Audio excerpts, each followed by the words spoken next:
Happy Uh, to be here. now we can also see you. Wonderful. Yes. Good. So please take it Yeah, away. The we floor will is start with yours. Leo sharing his screen. He will be playing the game while I explain a bit about it. Leo,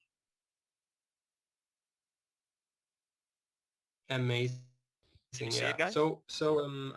I had the honor being part of this amazing game along with some of my co-students called The Gardener, which is it takes place in this tiny garden where you play as this small fairy trying to protect their garden from bugs. A concept that was inspired by having trouble with bugs in our real life gardens.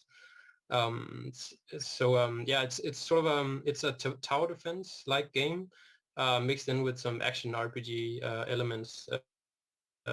Wanted to sort of try to make the tower defense game less like more involved than it usually is.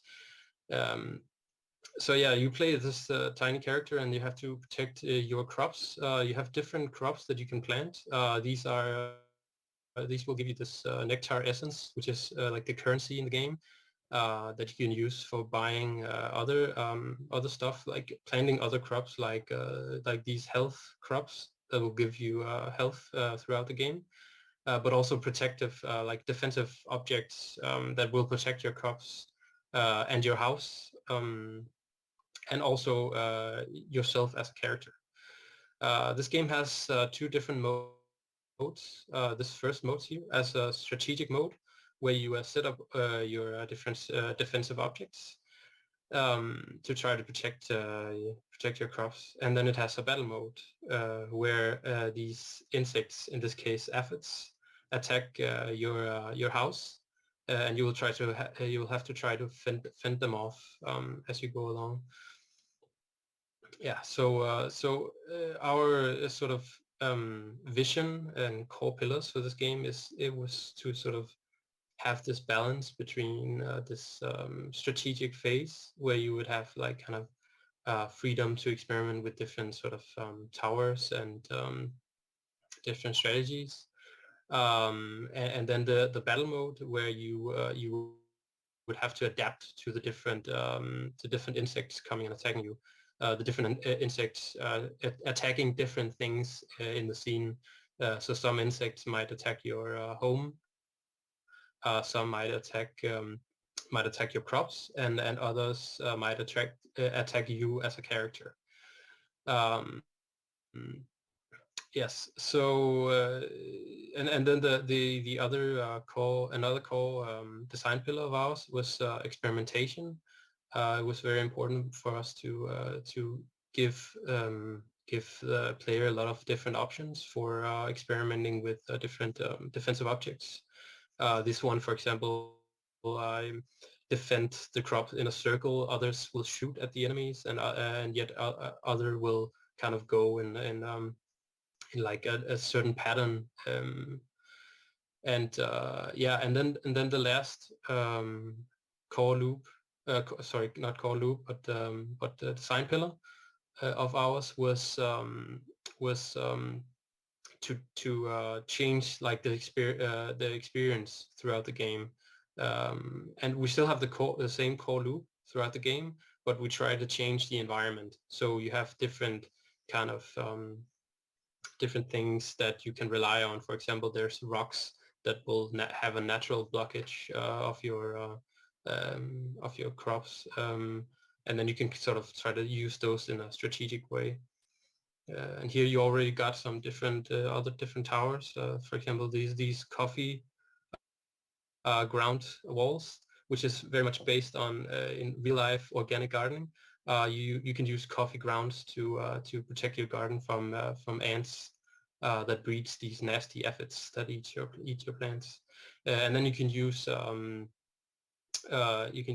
predatorial bugs like spiders and ladybugs to help your garden. So yes, that's I think what we had to present. That is plenty, friends. This is very much impressive. Plants versus Zombies versus tower defense. I like it. Camilla.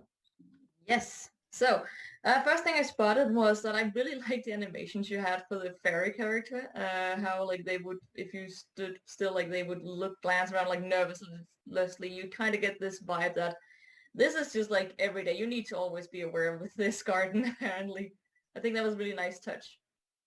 I was wondering when you explained the modes, what determines when a mode starts and ends? I didn't really get that from the playthrough, but maybe I missed it. That could have been as well. Yeah, sorry. So you have full control over that as a player.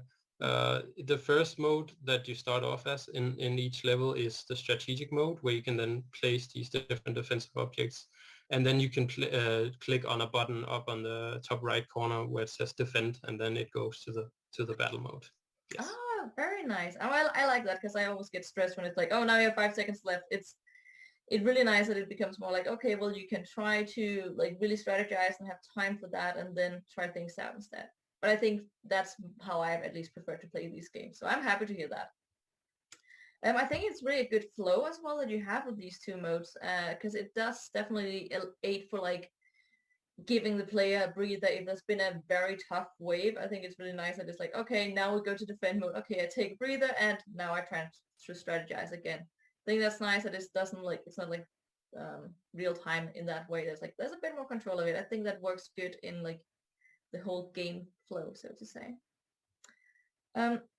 Something I was also like really, I think it was really nice to see how you had tried out all these different tools that you have not just said, okay, well, we make 4 tools, but it was like clear that in this game, it's very much the mechanics and what you can use for defending your tower. That has been the focus. And I think that's a really good priority that it was clear that you'd spend so much time on this and allowing that the player can try these things out. Because that's one of the things that I would say, at least for me, that this is some of the reasons why I play those games is to build up and figure out how can I now defend it best. So I think that was really nice that it was clear that you had focused so much on that and figuring out how can we have and what different ways can we use and such. I really like seeing that. Thank you. Let me see what else I have. I also think it's a really nice concept for the genre actually. Like it's not really like what you normally expect, like tower defender, fairies and gardens and beetles, and I think that's really adorable. It's very nice. Yeah. Do you have any questions or is there anything else? Nice, thanks a lot. I think I mean we kind of we let out some that there's some stuff that wasn't in the gameplay, but we also in our game sort of had these introductory levels with the different towers, and like before each level we would have this sort of introductory text where we'd sort of explain the state of the world in a short text. Yeah, something we didn't show off, but yeah. I think it came off really nice and it was clear to see that, okay, now things have expanded, the level changed, you now have more possibilities. I think that came across really nice that it's a game that progresses and it becomes more and more complex. So there's like more to look forward to. Nice, thank you. Wonderful. You're also exciting. You're also good. We could talk about every one of these games for hours, but we can't. So thanks, Jakob. Thanks, Leo, for presenting. This was really awesome. Thanks a lot. Yeah, thank you. And welcome. Thank you for the feedback. You're Bye-bye. so welcome. Very welcome. Thank you. Okay. And with that, nope, now I just clicked the wrong admit button. But that is fine. That is totally cool. John O'Donnell is used to me messing things up. So I'm sure he's just going to smile in the background and wait his turn. Hi, John. But first we have Sindre.